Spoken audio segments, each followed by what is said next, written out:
friend Stabilina from Srinjan Dance Academy, and today I have brought a lesson which is extremely important for each and every dancer, especially if you are a Kathak dancer. Then this tutorial is going to be very helpful for you. You have to follow it precisely if you want the correct effect.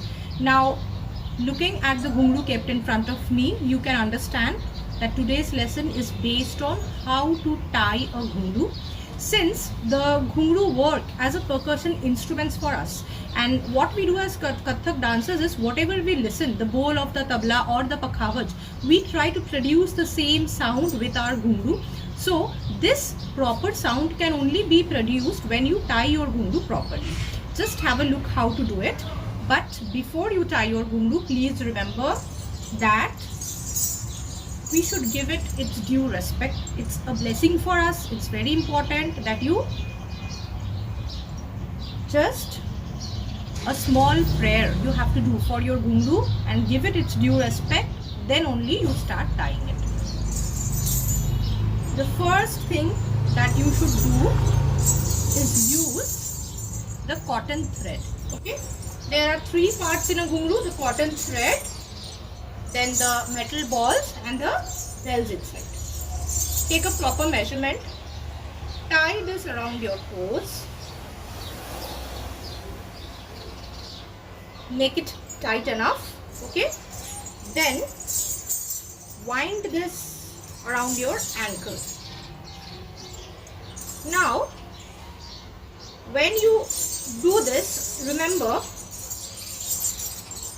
that keep this bell as low as possible. Okay, and when you wind this round after round, just make sure that the second line is as close as possible to the first one. Similarly, the third one also should be quite close to the second one, like this. The bells should face outside. Okay, keep doing like this.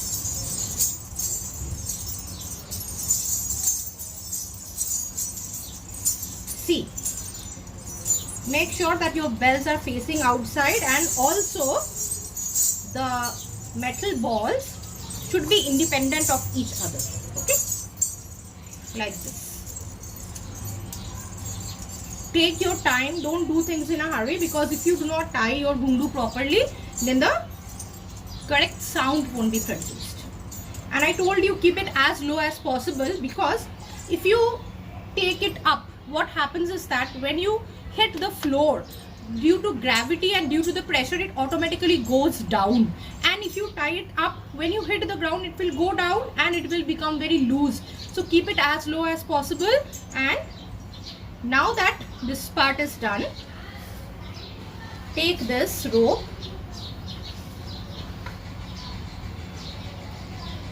bring it like this, keep holding this, bring it like this from the middle. Again, wind them around. Alright, like this. Keep doing like this. Depends on the length of your rope. Alright, like this. And there, finally you have to tie the knot.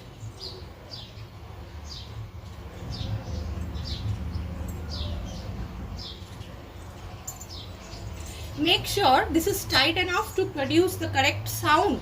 At the same time, make sure that it is loose enough so that the blood circulation doesn't get interrupted. Okay, if your blood circulation in the leg is not happening properly, then you won't be able to execute your movements in a correct way. So the blood circulation also should be happening properly, and at the same time it should be tight enough so that the right sound is produced. Now see, this is a blessing that we get from our gurus, okay, for dancers. So keep certain things in mind in order to respect this ghungru.